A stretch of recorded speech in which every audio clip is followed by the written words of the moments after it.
Sveiki visi, atėjo laikas 19 laidai, turbūt vienas ilgiausias tarpų tarp mūsų laidų. Šiandien su manim Gediminas Mažeika. Sveiki. Ir po gan didelio tarpo grįžtame su laida Teisėjo akimis ir grįžtame, norėčiau turbūt pasakyti, su skambučiais.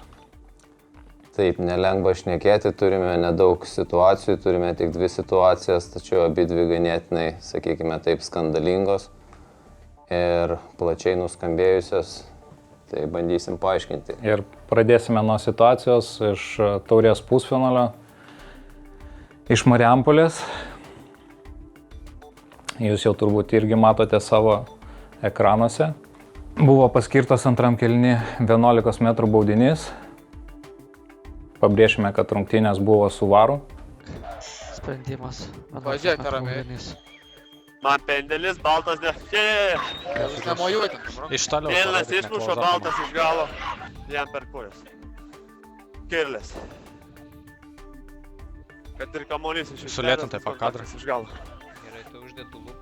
Jūs girdite komunikaciją teisėjo, kas labai yra svarbu, ir visą laiką prie varo rungtynėse, skiriant 11 metrų baudinį, teisėjas turi paaiškinti varo teisėjam, už ką buvo skirtas 11 metrų baudinys. Nečekin, suplis. Ir iš komunikacijos jūs girdite, kad teisėjas pasakė, kad mėlynas žaidėjas pirmas sužaidžia į kamuolį ir paskui iš galo, aš užakcentuosiu žodį iš galo, gauna per kojas. Man pendelis, baltas ne... Jūs nemojuotin. Iš toliau. Mėlynas išmušo, baltas iš galo. Jam per kojas. Tai va tas momentas yra, sakykime taip, matote ko gero iš mūsų veidų, iš mūsų dūsavimų šiandien, kad mums nėra lengva kalbėti, kadangi tai yra sunkiai paaiškinami momentai. Taip, kuomet tu būni aikštėje ir priemi tokį sprendimą, tai dar kažkiek tai galima suprasti. Matome, kad teisėjo pozicija yra ganėtinai nebloga. Tačiau kodėl nebuvo pakviestas dar kartą pasižiūrėti šį momentą teisėjas, yra sunkiau paaiškinti. Čia gerai, yra kontaktas. Okay, Nelabai ką čia pasakysiu. Čia complete. APP dar patikė. penalty. Pažiūrėjau, tai nieko nebuvo, tik dvikova, atšoko kamuolys ir... Girdėjau, Vilim. Foul ok. Būkim atidus su 2 lietimais gali būti. Čia va yra, žiūrėk. Ant linijos. Pataiko jam čia bėd. Taip, ir čia iš mūsų pusės, jeigu žiūrint teisėjo akimis, mes pripažįstame, kad varo teisėjai nesudirbo iki galo taip, kaip turėjo sudirbti. Pirmiausia, jie turėjo įvertinti komunikaciją teisėjo aikštėje ir suprasti, kad momentą jisai traktavo visiškai kitaip, negu mes matome savo ekranuose. O iš mūsų pusės gavosi, kad mes pradėjome ieškoti, kaip pateisinti teisėjo sprendimą aikštėje. Ir kažkokių čia, aš net minimalių turbūt nežinau, aš kada žiūrėjau rungtynę transliaciją, iš pirmo žvilgsnio buvo tiesiog ne ir viskas, vidinis balsas sakė, kad tai nėra 11 metrų baudinys. Taip ir mes esame akcentavę, kad mes nenorime silpnų baudinių, nenorime tokių, sakykime, lengvų baudinių.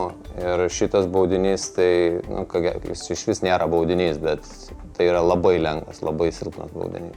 Turime pripažinti klaidą, bet jinai dvigubai skausminga yra ta, kad mes turėjome galimybę pasitaisyti ir to neišnaudojame. Taip, jeigu tai būtų rungtynės be varo, aš traktuočiau ir galvočiau visiškai kitaip, bet kadangi čia tikrai buvo galimybė pasitaisyti ir mes to neišnaudojame, iš tikro skauda mums irgi ir mūsų nuomonė, kad tai neteisingai skirtas 11 metrų baudinys ir irgi kritinė klaida varo teisėjams.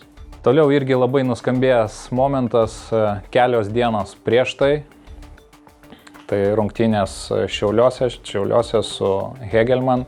Pabrėšiu, kad rungtynės irgi buvo su varu. Jūs irgi jau turbūt jas matote savo ekranuose. Rungtynių pabaiga. Rungtynių rezultatas 0-1. Galbūt nėra lengvas rungtynės valdymui, iš tikro buvo emocingos rungtynės, didžiulė šventė Šiauliuose. Ir žiūrovai, ir auditorija daug suvažiavę buvo iš šitas rungtynės. Ir čia mes matome, kad 91 minutė teisėjas irgi priema sprendimą skirti 11 metrų baudinį. Nežinau, varas patikrins. Galimai kontaktas toj kojai. Patikrins, jeigu buvo, buvo. Patikrins, aš jeigu suklydau, čia mano bėda, bet man atrodo, kad apačioj buvo. Mariu, ką tu sakai? Iš 16 man parodyk. Kontaktas yra. Pažiūrėsim, dabar viską sutikrins. Mes prieš laidą šiek tiek kalbėjomės ir man patiko tavo kampas, kai tu pasakei, kad jeigu tai būtų rungtynės be VAR, mes suprastumėm šitą klaidą, kadangi tai nėra lengvas momentas būnant aikštėje. Kadangi žaidėjas griūna, viskas dinamikoje, yra šioks toks kontaktas, jau jam begriūnant tas kontaktas, ko gero, įvyksta. Ir žiūrint iš aikštės, tai yra ganėtinai, nėra lengvas sprendimas. Aikštėje vienareikšmiškai. Mano irgi buvo toks pirmas įspūdis, kada žiūrėjau, kad man reikėjo daug kartojimų, kad pamatyti tai, ką mes pamatėme paskui, bet reikia pabrėžti, kad rungtynės buvo su VAR teisėjais. Dar tikrinam, Robertai, palauk, neskubėk. Taip, suprantu, man vis tiek reikės paskui, kad ir trumpiau užtrukti. Paleisk atgal. Ateik čia. Palieka koją ir deda, matai, ir yra kontaktas. Suprantu, Pažiūrėk, jis žiūrėk liniją, juda nes tenai tiesiai tada mato. ir po to koja vat eina. Leo, tas, Leo, Penny Bet Waiting. kontaktas irgi yra. Kad pasakyti. Robertai, Taip, girdžiu. ateik pasižiūrėsi dar momentą. Mums daugiau yra vaidybos nei kad pražangos. Nes jis jau prieš momentą jis jau krenta ir lengvas kontaktas tik po to. Ir šiuo atveju jie tikrai gerai sudirbo gal šitam kambarį, jie išnagrinėjo šitą momentą ir pasikvietė teisėją, bandydami jam įrodyti, kad tai neteisingai skirtas 11 metrų baudinys ir kad jisai turėjo būti atšauktas. Ir norėčiau atkreipti dėmesį būtent į komunikaciją, ką aš pabrėžtinai net pagyriau po rungtynių teisėjus, kad komunikacija bent jau man buvo aiški, kad man atrodė, jeigu aš pribėgčiau, kad aš tikrai pakeičiau tą nuomonę. Matau judesiuką šiokį tokį, matau. Bet atkreipdėmėsi į numeris 3-1, kaip jis jau čia krenta, jis jau krenta ir tada lengvas kontaktas gal ir yra su numeriu 6. Dar 10 gražink, aš su dešinė koja matau judesi į 31 numerį. Bet pasižiūrėk 31, kokioj pozicijai gauna kontaktą. Jis pirmas su savo koja pataiko savo. Koja ir dešinė pėda. Kažkiek prasibraukė, bet jis jau praktiškai jau nukritęs. Ačiū, sudėmės, aš pasiliksiu. Labai svarbus momentas dirbant su VAR, tai yra, kuomet tu esi aikštėje ir turi tą įrankį, tą mūsų ganėtinai brangų įrankį. Tai yra tai, kad tu atbėgtum prie ekrano, neturėdamas kažkokios tai iš ankstinio kažkokio tai nusistatymo. Kad tu atbėgtum, yra tas posakis angliškas open-minded. Ir tada tu galėsi priimti, nes jeigu tu atbėgi prie ekrano ir bandai save pateisinti, ieškoti kažkokio tai dėl ko tu priėmei sprendimą ir bandyti išlysti iš situacijos, sakykime, tai yra, kaip sakoma, kelias į niekur.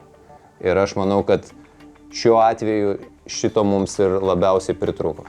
Taip, kad antra situacija, kur tiesiog priversti kelti rankas į viršų, atsiprašyti komandos, kurių nenaudai mes prasižengėm ir pripažinti teisėjų klaidas. Norėčiau pabrėžti ir pasakyti, kad šiaip esame šališki teisėjų bausmėm, bet šito abiejų rungtynių teisėjai tikrai turės nuobaudas ir tokio net neturime šito antro epizodo, tai net neturiu už ko užsikabinti, kur palaikyti teisėją. Kažkada aš man atrodo, jau esu minėjęs, kad esu girdėjęs tokią frazę iš vieno praeitie labai garsaus trenerio, Arsene Wenger, ir jisai sakė, mes nesitikim, kad jūs nepadarysite klaidų. Mes tikimės, kad jūs suklysite kritiniuose momentuose, kiek galima rečiau. Ir dėja šitie abudu momentai yra kritiniai abiejose rungtynėse, taip vienose iš jų taip baudinys nebuvo įmuštas, tai kas biškiai aplengvino ir mums. Šiek tiek, tai ko gero taip nereiktų sakyti, bet šiek tiek tai yra šiokia tokia paguoda mums. Bet kokiu atveju tai yra kritinės klaidos. Ir mes galim suprasti paprastas klaidas, bet kuomet yra kritinės, tai mums yra visą laiką labai skaudu. Ir kaip tu sakei, šį kartą mes nieko kito negalime pasakyti, tik tai pakelti rankas ir sakyti, kad stengsimės dirbti toliau ir būti geresniais kitose rungtynėse. Vakar vyko antras pusfinalis, kur iš tikro pamatėme kokybę iš teisėjų, sveikinam, tuo pačiu turbūt pasveikinam ir Kauno Hegelman komandą ir Panevėžio komandą iškopus taurės finalą. Taip, vakar rungtynėse taip buvau bar kambaryje ir tikrai turiu pasakyti, kad tas nusiteikimas, kokiu teisėjavo, jisai buvo top lyga.